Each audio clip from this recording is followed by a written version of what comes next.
दोपहर का वक्त था। जून की गर्मी अपने चरम पर थी। सड़कें तप रही थीं। लोग ऐसी गाड़ियों में थे, लेकिन वह बुजुर्ग जिनके कपड़े पसीने और धूल से सने थे, धीरे धीरे चलते हुए शहर के सबसे बड़े 5 स्टार होटल के गेट तक पहुँचे। उम्र रही होगी कोई 78 साल। पैर कांप रहे थे, आंखों में थकान, चेहरे पर धूप की तपीश का निशान और हाथों में बस एक छोटा कपड़े का झोला। होटल का गेट गार्ड ने खोला, लेकिन हैरानी से देखा बुजुर्ग सीढ़ियां चढ़ते हुए रिसेप्शन की तरफ बढ़े। ऐसी की ठंडी हवा उनके चेहरे से टकराई, पर होटल के अंदर मौजूद स्टाफ के चेहरे पर एक अलग ही हवा बह रही थी, घृणा और घमंड की। मैं पानी पी सकता हूँ क्या? बुजुर्ग ने धीमे स्वर में पूछा। रिसेप्शन पर बैठे 2 युवा लड़के आपस में देखकर हंस दिए। एक वेटर 25 के करीब स्मार्ट यूनिफॉर्म में बोला, यहाँ पानी मांगने आए हो बाबा? यह होटल है, धर्मशाला नहीं। बुजुर्ग कुछ नहीं बोले, बस अपनी जगह खड़े रहे। होंठ सूखे थे, पर आंखों में अब भी नम्रता थी। वेटर ने फिर ताना मारा, चलिए जाइए, यहाँ से नाटक करने की जरूरत नहीं। एक महिला स्टाफ ने फुसफुसाया, कहीं किसी अमीर गेस्ट से पैसे मांगने न लगे ये। और फिर वही वेटर आगे बढ़ा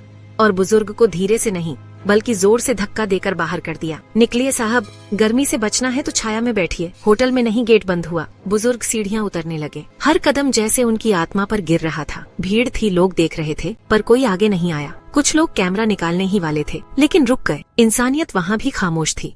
लेकिन तभी एक luxury black BMW full speed में होटल के सामने आकर रुकी। ड्राइवर सीट से उतरा एक शानदार सूट पहना व्यक्ति, उम्र करीब 40, आंखों में पहचान की चिंगारी और चेहरे पर बेचैनी। उसने सीढ़ियों पर उतरते बुजुर्ग को देखा और चीख पड़ा, बाबा बाबा, आप यहाँ इतने सालों बाद इस हाल में? वो दौड़ते हुए बुजुर्ग के पैरों में गिर पड़ा। बुजुर्ग की आंखें अब भी धूप से झुकी थीं, लेकिन उनके चेहरे पर हल्की सी झलक आई। तू रोहन? हाँ बाबा, मैं रोहन। मैंने आपको हर जगह ढूंढा और आज आप इस हालत में मिले। अब होटल के स्टाफ भागकर बाहर आए। जिस वेटर ने धक्का दिया था उसका मुंह खुला का खुला रह गया। होटल के मैनेजर ने रोहन को पहचान लिया। सर आप? रोहन ने गुस्से से उसकी तरफ देखा। तुमने उन्हें बाहर फेंका, तुम्हें पता भी है यह कौन है? होटल का फ्रंट पोर्च अब सन्नाटे से भर गया था। जहाँ कुछ मिनट पहले हंसी और तिरस्कार की गूंज थी, अब वहाँ सिर्फ झुकी निगाहें और पसीने से गीले चेहरे बचे थे।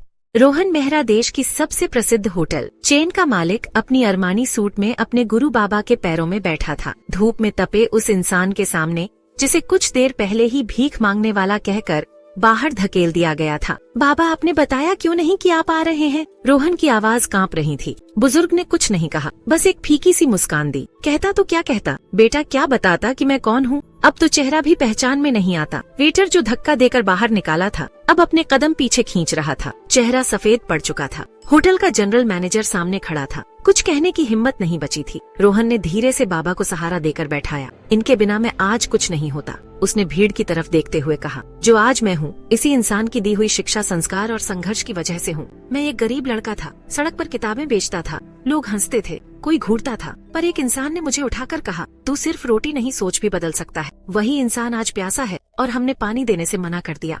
बाबा की आंखों से आंसू गिरने लगे। तेरी तरक्की देखी थी रोहन, पर आज तेरा समाज देख रहा हूँ जो तूने बनाया। तू तो वही है, लेकिन तेरे बनाए लोग क्या वही है? पूरा स्टाफ चुप। वेटर के हाथ कांपने लगे। मैनेजर ने सर झुका लिया। तुम सबने सिर्फ एक आदमी को नहीं निकाला, तुमने मेरी पूरी पहचान, मेरी जड़, मेरी आत्मा को बाहर धकेल दिया। रोहन की आंखों से अब आंसू थम नहीं रहे थे। माफ करिए बाबा, मैं असफल हूँ।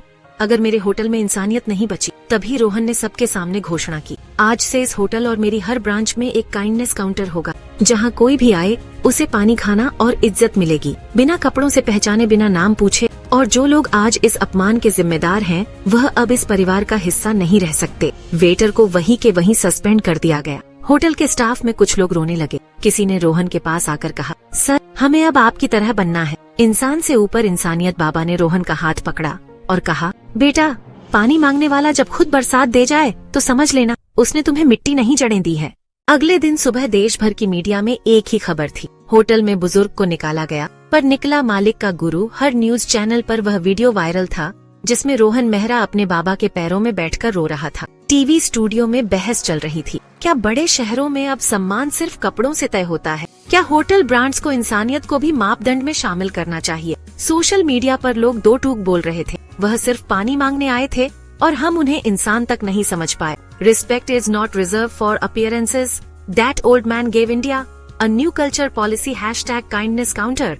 उधर होटल के बाहर अब एक छोटा सा स्टॉल लगाया गया था, इंसानियत सेवा केंद्र, जहां कोई भी आ सकता था और बिना किसी नाम, जात या रूप के खाना, पानी और आराम पा सकता था।